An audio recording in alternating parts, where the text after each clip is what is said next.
underground model.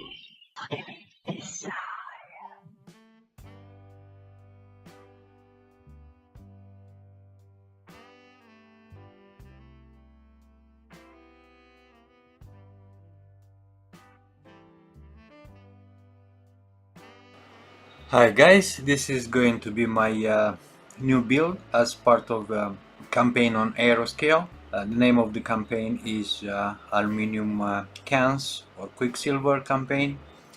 The main objective of the campaign is natural finish aircraft, and as is to model a Romanian marking aircraft. So I choose for this campaign MiG-15 and 1/72 scale produced by Eduard and Profit Pack edition. Fortunately, the Profit Pack edition offers the Romanian markings, as Romania was the main employer of Czech build MiG-15. Let's have a quick look into the box. I'm not going to go too much into details. It's a very well known kit. There are a few superb builds on the YouTube already. So the novelty is for me, and that is natural metal finish, which I never tried. Let's see what I'm going to get, but until then, let's have a quick look into the box. So the art box shows nicely painted Chinese aircraft chasing lightning. The sides of the box, all right.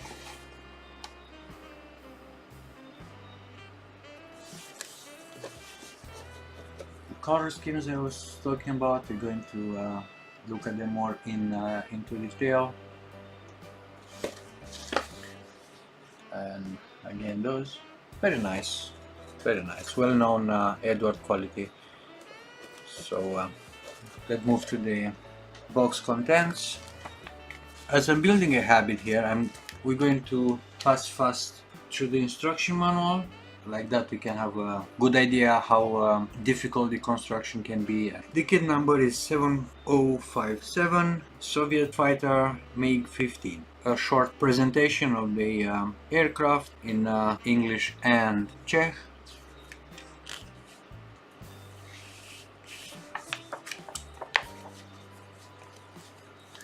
Very compact instructions in A5 format. I would prefer if they were like A4 because it's more easy for me to check the instructions and shoot the video at the same time when I have bigger instruction, but this is just a personal quirk, so yeah, I'm not deducting any point because the instructions are nicely done. We have a sprue layout, the sprue A, which is the clear parts, sprue B with the wings and vertical surfaces. Sprue C carry the most of the internal parts of the aircraft. Sprue E, the fuselage hulls and the ordnance. Now, as all the Profit Pack edition, this kit comes with a beautiful pre-painted photo-etch detail spread, excellent, and with the mask. Oh, also here there is a color guide on Aquarius and Mr. Color. You have the color description, and there are plenty of references on the internet, so yeah, you can very easily match the colors. Especially as a contemporary aircraft, there are still plenty of examples surviving. Any manufacturer produced, perhaps you can find them by serials, so if you have the right picture, then you can put the right color on it. Yes, okay. Now moving to assembly and sub-assemblies. They look a little bit busy, but not that much to get you confused. They are clear enough. Of much help is those blue underlined surfaces that it shows you how the parts are matching together. Very, very helpful. Or again, very helpful is the fact that where the assembly is hard to see from the three-dimensional projection, using this sign, Eduard is rotating the vision for you, so then you understand better the way the assembly goes, which is a very good thing. So as usual, the assembly starts with the inside of the aircraft, right? The ejection seat, instruments on the side walls, cockpit floors and such. Okay. On the second page is the engine. At first, quite easy. Step F The sub-assembly F is a choice between instrument panel that can be painted or a sandwich type provided as photo-etch parts and also plastic support part. I'm going to go for this from obvious reasons, but I appreciate very much that Eduard offers you the alternative. Many manufacturers, they don't do that, they just force you into using photo-etch parts, and sometimes that is not the case. But anyhow, then we move on with installing the engine. Very simple engine, but it has to be painted on both sides. We move with installing the engine and the cockpit tab inside the fuselage house. Looks quite clear so far. Don't forget to add the weight, otherwise you're going to have a tail seater. Again, wings beautiful. The precision of details is to be appreciated. Eduard doesn't let anything at your at guess. They are precise. Very good it is that way. Now once you deal with most of the photo-etch part, the assembly looks quite easy. It looks. Now more detail on the underside of the aircraft, the gun side, the doors for the front landing gear, the gun pods, then the wheels and the landing gear going together. For what I can see in here, the landing gear is the most complex and perhaps the most problematic part of this construction. I have many delicate parts that have to be bent and arranged in a certain way.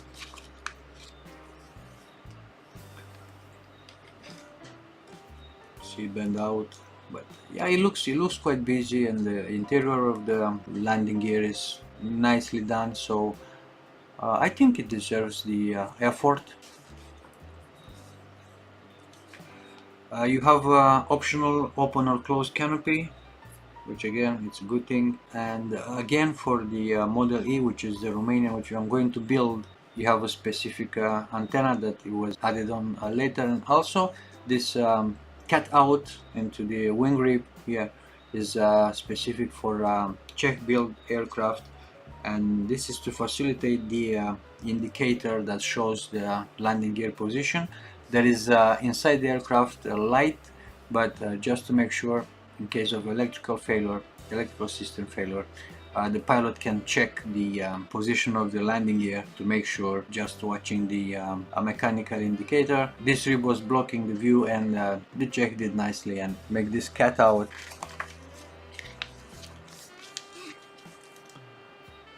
Now the masking sequence, and finally the external fuel tanks. Yes, I'm going to need that because the airplane that I'm going to model had those installed. We're going to see the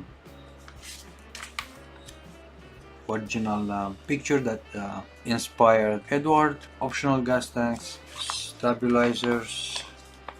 Now you have a few 5 color schemes detailed on the last section of the instructions manual. All of them very nice choices. What do I like about the way Eduard present their choices is that they give you precise information when they have it about the location of the aircraft, if the aircraft is what manufacturer is built on. So it helps you a lot to integrate temporarily and locally the aircraft, the particular aircraft you want to build. And also it's very helpful for a diorama. This is a Russian flown aircraft with Chinese markings, which was involved in Korean War. Now a Russian aircraft, Russian production aircraft, quite catchy color scheme. I like this one, but I'm not going to do that one. Now a more simple one, again Russian.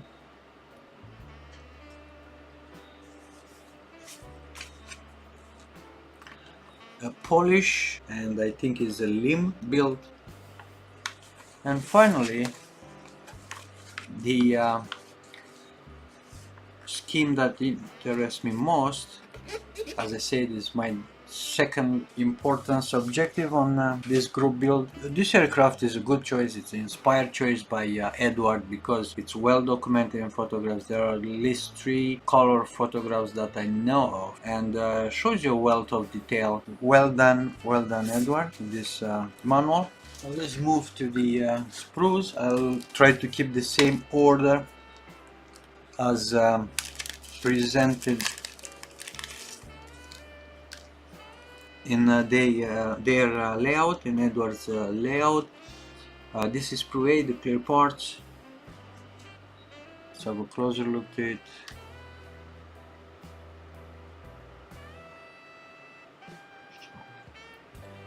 Quite clear. I think I can see some yeah, some sort of distortion on the main canopy, on all the parts actually, but the clarity is good, and I think I'm going to work good with those parts. I'm mostly happy. It could have been better, Edward, but no big complaint here. Those two studs come packed together. They are molded in dark gray. Very nice filigrane detail. The plastic is good. It's well-known Eduard quality. No, it's fine.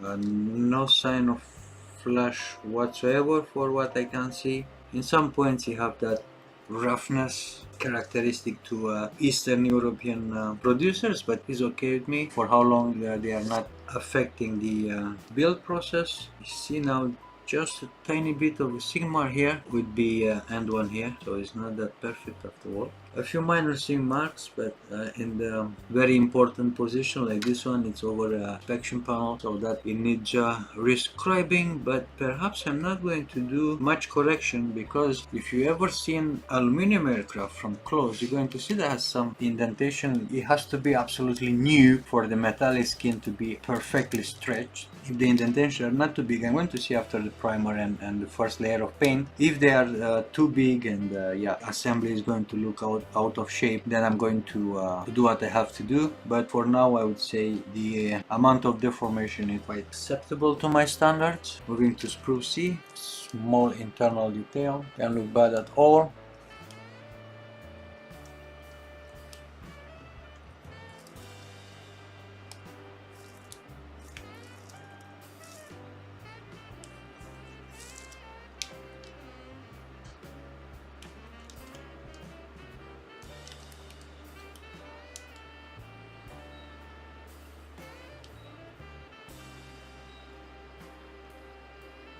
Nice riveting about around those landing gear covers.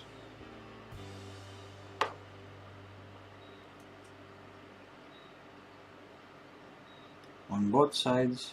Again, I insist, there is no flash whatsoever. Too bad for those sinking marks. We're going to deal with that. And look, you can see here, perhaps more clear. You see this kind of roughness that appears on the clear parts too. Know exactly what that can be. Now the last styrene sprue with a fuselage hulls and the external fuel tanks. Again, on the aircraft body, detail is superb. Now I'm a little bit worried about the sink marks, but I don't see none so far. So yes, I'm mostly pleased with the way those parts are looking. Now the fitting is good for what I know on Eduard kit. Look how nicely they break the part here. So this part is from the landing gear, so you still add that little extra detail in there. Good thinking, Eduard. One thing that could have been done better, but as you can see, Eduard leaves provision for that. If you want to cut out the aerodynamic brakes, you see the panel is thinned already, so you have just to scribe a little bit and to install them in open position. Well, perhaps you need to scratch build the actuators, but it's clear that Eduard thought of that, of this possibility.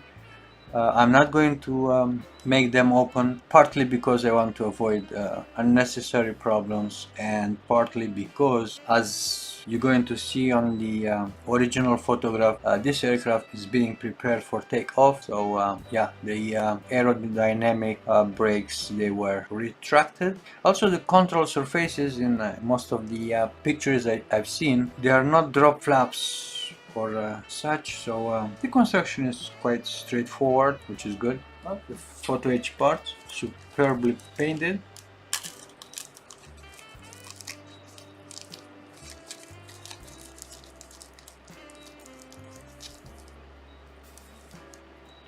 And, very nicely done by Eduard. I certainly like that.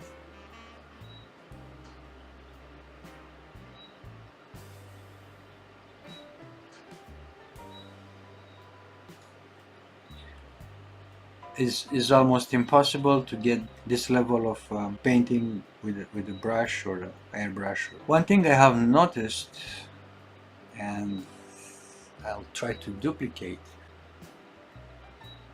is that those gray panels, they have a slight bluish tinge, and I think I'm going to mix my paint accordingly. I'm going to try to get as close as possible to these colors. Now that's the mask fret. Is not much you can see here.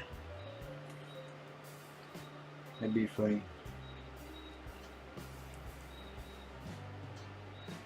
No, you're not going to be able to see it. Well, they're pre-cut masks, which helps a lot on the painting process, make our life easier, especially it's a 1/72 scale. And finally, the decals, well, they are printed by cartograph, perfect registry, very good looks, minimal carrier film. Well, it looks stunning. Good decals, they are very important on natural metal finish because of the silvering. So if you have poor decals, it's best you should not even try a natural metal finish aircraft. But yeah, good choice, very wise choice by Eduard to print their decals by cartograph. So yes, thank you, Eduard. In conclusion, I anticipate relatively easy build. Well, given the scale 1/72, perhaps I'm going to struggle a little bit with the tiny photo-etch parts. Those are adding to detail. I intend to do the canopy open just to take advantage of this wealth of detail provided by Eduard. I'm a little bit worried about the metallic finish. It's the first time I'm going to try a entirely aluminum painted aircraft. So yes, thank you very much for following this episode. If you are interested in seeing the next two installments, the build and respectively the painting of the aircraft, do not hesitate to subscribe. I try to deliver my installments as fast as I can process them. So I promise not to let you wait too long. Also, I'm very interested in finishing this build as soon as possible because I'm being engaged in two different other projects, and I hate to do parallel builds because I'm going to have my attention distracted and a mess on my modeling desk. So I always prefer to do the builds one by one. Sure, if the conditions are okay. Thank you very much for your attention. Until next time, happy modeling.